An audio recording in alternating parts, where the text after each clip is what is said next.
থেকে পশ্চিম পাশ এটা বঙ্গোপসাগর পর্যন্ত সবাই পানির নিচে, শতভাগ মানুষ পানির নিচে। এখানে মাটির ঘর 100 করে গেছে।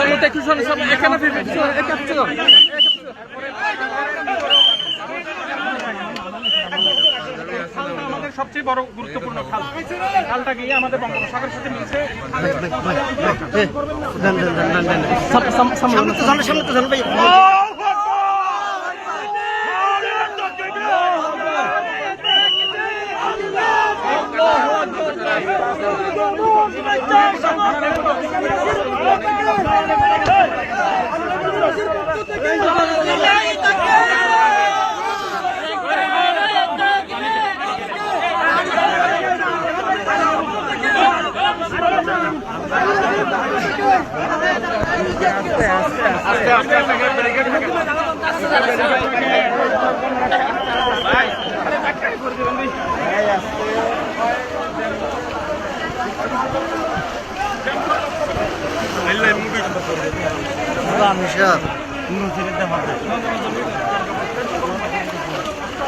আমি